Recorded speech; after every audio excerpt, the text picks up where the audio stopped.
What's up, y'all? Sparta here.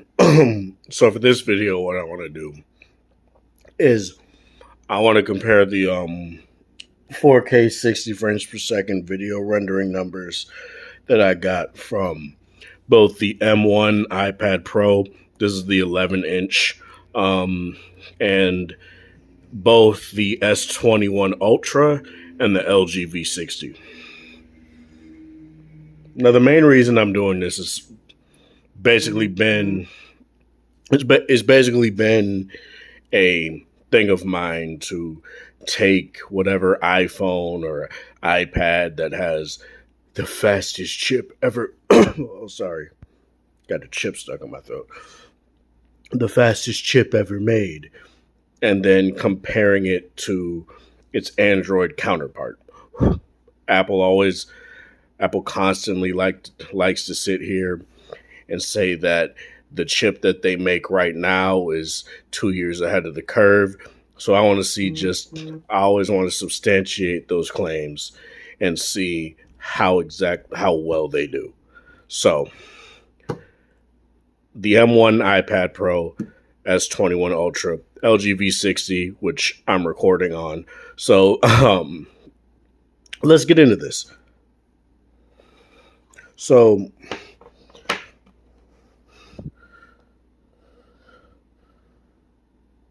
I could have just done this on. I could have just done that on the on the S21 Ultra, but whatever. While everybody wants to sit here and put out videos and crap, but whatever. So I took a 16-minute 40-second clip that was in 21:9 1080p that I recorded off my LG G8, I believe, or maybe it was recorded on the V60. I really don't remember. Sorry about that.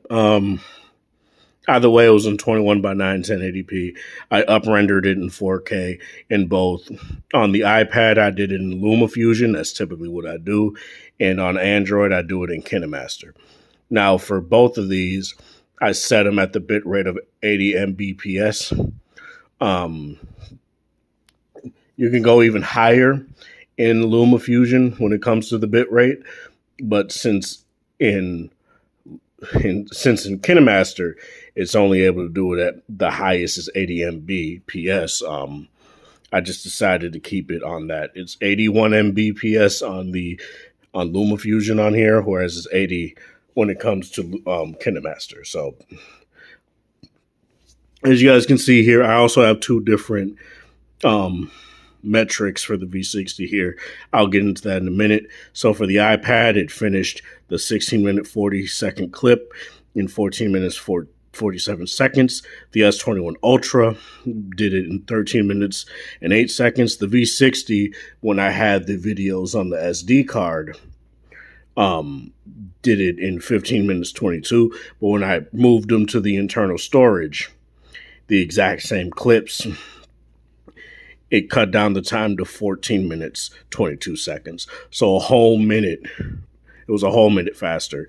And then it ends up beating out the iPad Pro by being at 14 minutes 22 to 14 minutes 47. I was supposed to say 77. Okay. So 7-minute 31 clip, which all I did was I deleted 2 clips out of that timeline of the same video I put together and just left the first video up. The S21 Ultra, again, is the fastest at 5 minutes 53 seconds. The iPad is the slowest at 6 minutes 41 seconds, and the V60 is faster than the iPad, 6 minutes 27 seconds. So what I want to do is I want to talk about things like heat dissipation and things like that. I did have my air on, and I also did turn the fan on so that the air would indeed hit the hit the devices while they were running. So the V60 just stayed cool. Like, I took it out of its bumper case. Even in the bumper case, it was cool. But then I took it out of the bumper case, and it was just cool. Really had no problems there. The the iPad got a little bit warm. It wasn't horrendous, but it wasn't horrendous, but it didn't get warm. You know, Apple is indeed known for their products pretty much being. Sorry, this damn chip got stuck in my throat again. But iPhone Apple products are basically known for being hot pockets. So it indeed got warm, but it didn't really seem to throttle all that much. When it did, you were able to tell, because what I do like about LumaFusion is that it breaks down by the seconds how much of the video is being rendered. So I was able to tell how slow it was getting by how much it was, rendering the clip. Um, the S21 Ultra, as well as you guys know, with the Snapdragon 888, is also a hot pocket. Samsung decided to cheapen out on, cooling this year in their phones. So it just makes this phone pretty much a hot pocket.